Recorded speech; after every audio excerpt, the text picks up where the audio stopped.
বরগুনায় মা সহ দুই শিশুর মৃত্যুর বিচারের দাবিতে সড়ক অবরোধ করেছেন এলাকাবাসী। এ বিষয়ে আলোচনাতে আমাদের সঙ্গে যোগ দিচ্ছেন সহকর্মী নুরুল আহাদ অনিক।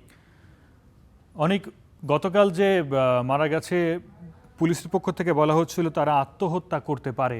এ বিষয়ে আরও কোনো নতুন তথ্য পাওয়া গেছে কিনা, এবং একই সাথে জানাবেন এই যে বিক্ষোভকারীরা যারা আন্দোলনে নেমেছেন তারা কি দাবি জানাচ্ছেন?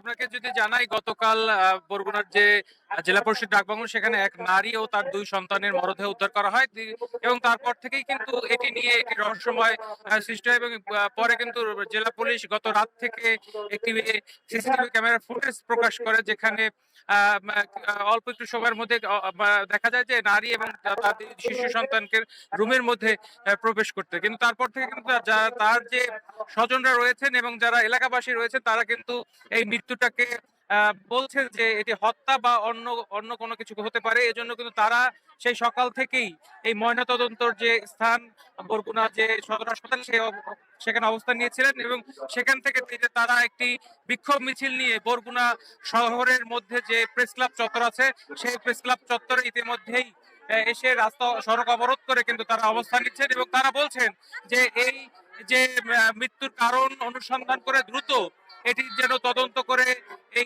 এটার যে মূল কারণ সেটি বের করা হোক, এবং যদি এটি হত্যাকাণ্ড হয়ে থাকে তাহলে যেন যারা এর দোষী আছে তাদের দোষীদের যেন বিচার করা হয়। এই প্রতিজ্ঞা কিন্তু আমরা এখন পর্যন্ত দেখছি তারা প্রায় 35 মিনিট ধরে এখন পর্যন্ত বরগুনার যে প্রধান সড়ক সেই সড়কটা কিন্তু অবরোধ করে আছেন। এবং আপনাদের যদি দেখাচ্ছি, এখানে কিন্তু সব নারী এবং পুরুষ যে এলাকার সবাই কিন্তু রাস্তায় ইতিমধ্যেই বসে গিয়েছেন এবং বরগুনার যে সড়ক মূল সড়ক সেটি কিন্তু ইতিমধ্যেই বন্ধ হয়ে গিয়েছে শুধুমাত্র এই বিচারের দাবিতে। আর এক পাশে যারা সনাতন ধর্মাবলম্বীদের যারা নেতা রয়েছেন তারা কিন্তু মানববন্ধন করছেন এবং বিক্ষোভ সমাবেশ করছেন।